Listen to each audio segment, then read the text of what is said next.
Hey everyone, we're taking a look at the heart. Specifically, we're going to look at coronary circulation. As you hopefully know, when you pump blood through your heart, it's going through these chambers and then delivering it out the aorta to different parts of your body, to systemic circulation. It can go to your head. So you've got your brachiocephalic trunk, brachiocephalic artery, which goes to the right common carotid. This is the left common carotid. This is the left subclavian. The right subclavian would be branching off of here.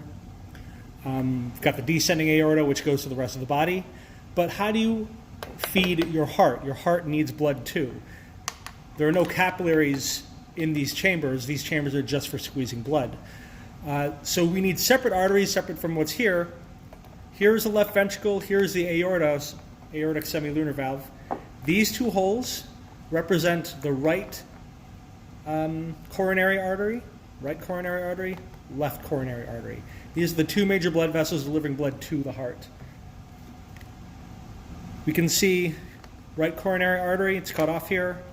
It's continuing underneath the auricle of the right atrium. So here's the right coronary artery. It continues through, this is the coronary sulcus. It's continuing through the coronary sulcus around to the posterior side.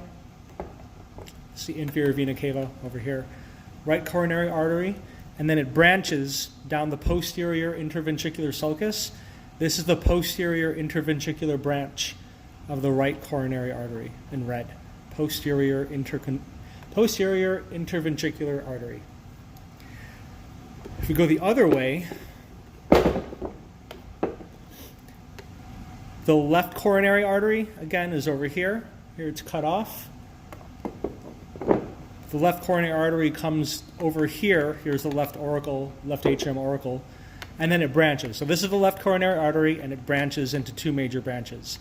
This branch is going in the anterior interventricular sulcus. So this branch is the anterior interventricular branch of the left coronary artery, anterior interventricular branch. This branch, it goes around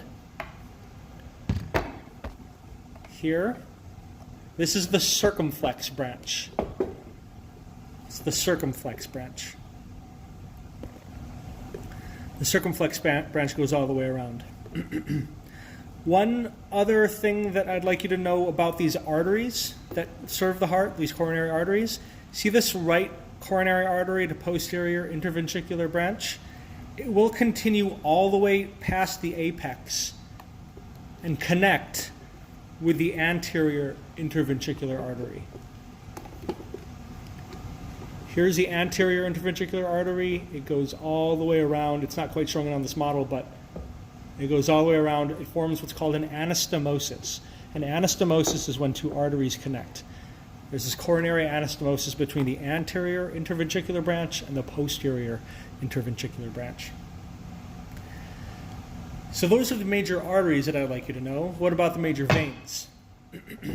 To return blood from the anterior part of the heart, the major vein here, this one here, it's called the great cardiac vein. It's got branches here, but the main one is the great cardiac vein. So it goes along this anterior interventricular sulcus, great cardiac vein. It wraps around to the back, the posterior side. So here it is wrapping around. There's also, alongside the posterior interventricular artery, you've got another major vein. This is the middle cardiac vein. Here is the middle cardiac vein.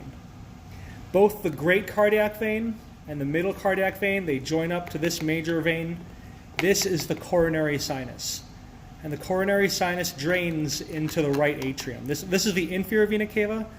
Superior vena cava is over here. And coronary sinus, all three of them drain into the right atrium.